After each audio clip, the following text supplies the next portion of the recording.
आप देख रहे हैं सहारा टुडे। हर पल खबरों से अपडेट रहने के लिए हमारे चैनल को अभी सब्सक्राइब करें, लाइक करें, फीडबैक जरूर दें और बेल आइकन जरूर दबा दें। जिसको अलविदा कहा जाता है और ये अलविदा बहुत उससे मनाया जाता है। ईद के बाद ये दूसरा दर्जा रखता है अलविदा, इसकी काफ़ी अहमियत है।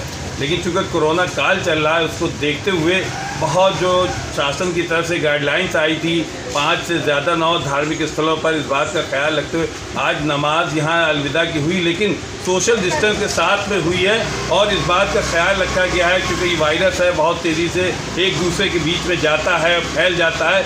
और शासन की तरफ से जो जितने थे उसका पालन करते हुए यहाँ नमाज अदा की गई। यहाँ पर हम कुछ लोग हैं, उनसे बात करेंगे और ख़ास तौर पर ये कि इसमें जो है ये वबा के लिए दुआ भी मांगी गई, इसको जल्द से जल्द अल्लाह पाक ख़त्म करे, क्योंकि ये बहुत ख़राब हालात हो रहे हैं। पूरी दुनिया कहा रही है कोरोना से, और इसी को लेके हम खुद बात करेंगे, ये खुद बताएंगे। ये जिम्मेदार हैं कानपुर शहर के। ये जमे अलविदा की नमाज़ हुई, इसके बारे में क्या हुआ, किस तरह की दुआ मांगी गई? देखिए, मेरा नाम हाजी मोहम्मद सदीस है, मैं महामंत्री ऑल इंडिया सुन्नी उलमा काउंसिल हूँ।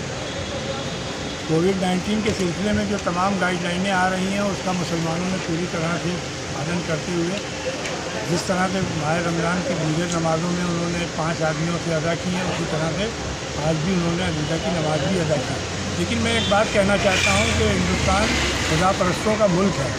हमने तमाम नज़रिए और तमाम तरीक़ों को अपना लिया और हम ये देख रहे हैं कि मौतों का सिलसिला रुक थम नहीं रहा है। तो अब ये योगी जी जो है एक धार्मिक व्यक्ति होने के बावजूद क्यों नहीं ईश्वर से प्रार्थना की सामूहिक अनुमति देते हैंगे।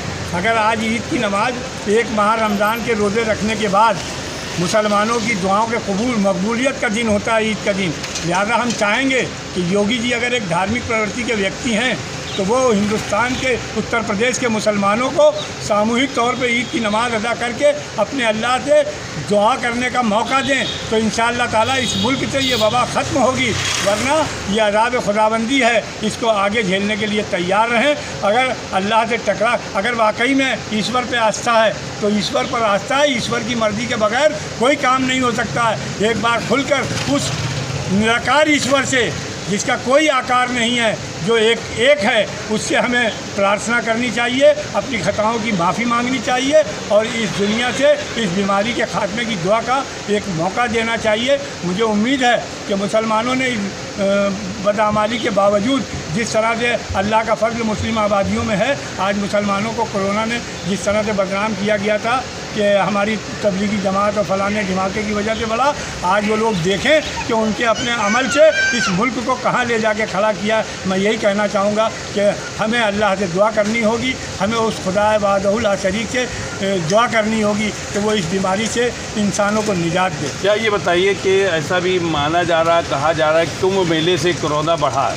क्योंकि 25 लाख की संख्या थी, क्या आप मानते हैं इसको? देखिए, मैं एक बात बताऊँ, ये कुंभ मेले से जो बढ़ा है, इसको सांप्रदायिक रंग देने की कोशिश ना की जाए। उन्होंने अपनी आस्था के अनुसार अगर किया है, देखिए, हम उनके इस धार्मिक उस पर कोई टिप्पणी इसलिए नहीं करना चाहते हैं कि ये उनकी आस्था का मामला है, लेकिन हम ये ज़रूर कहेंगे कि वेदों में भी एक ईश्वर की पूजा की कही गई है और हिंदुस्तान के बहुत से धर्म, चाहे वो सनातन, वो आर्य समाजी हों, चाहे वो बौद्धिस्ट हों, चाहे वो जैनी हो, ये सब निराकार ईश्वर की पूजा करते हैं। ये मानते हैं कि इस सृष्टि का रचनाकार एक ईश्वर है, लिहाजा उस एक ईश्वर से प्रार्थना करें। बाकी जो मेले और ठेले और रैली और दिल्ली से जो फैल रहा है वो अज़ाब खुदाबंदी है, हमें अल्लाह से तौबा करनी चाहिए। क्या चुनाव भी इसके लिए जिम्मेदार है, कोरोना फैलाने के लिए? 101% जिम्मेदार है। जिस तरह से हमारे प्रधानमंत्री बगैर मास्क के, जिस तरह से गृह मंत्री बगैर मास्क के संबोधन करते रहे बड़े बड़ी रैलियों को, आज उन्हें सोचना होगा कि उन्होंने इस मुल्क को जो है कहाँ ले जाके खड़ा किया। नफ़रत की बुनियाद पर वो इस मुल्क को तबाही की तरफ ले जा रहे हैं, तो ईश्वर का भी कहर आ रहा है। ये बताइए कि जिस तरह से ये हालात बन रहे हैं, इससे क्या ये समझते हैं कि केंद्र सरकार अपने पूरी तरह से काम कर रही है, विफल हुई है? केंद्र सरकार ने अपनी विफलता को छुपाने के लिए तरह तरह की हथकंडे अपनाए हैं। रैलियों से जो कोरोना फैला उसको छुपाने के लिए अब कह रहे हैं कि 5G की वजह से ये बढ़ रहा है। ये सब 5G, हिंदुस्तान में 5G आया, दूसरे मुल्कों में तो 510, 520 आ चुका है और परिंदे नहीं मर रहे, इंसान मर रहे हैं कि 5G के उससे। तो ये सब तरह तरह की 5G पे कार्रवाई क्यों नहीं कर रही सरकार? सरकार कार्रवाई क्या करेगी? यहाँ तो सरकार ऐसी अहमकाना कदम उठाती है, एक तरफ एक महकमा बनाती है कि शराब के लाइसेंस अलाट करो, दूसरी तरफ कहता है कि स्वास्थ्य के लिए हानिकारक, एक महकमा बनाता है जो उसके खिलाफ प्रचार करता है, सिगरेट के लाइसेंस इशू करती है और सिगरेट और तंबाकू के उस पर पाउच पे लिखना है कि ये स्वास्थ्य के लिए हानिकारक है।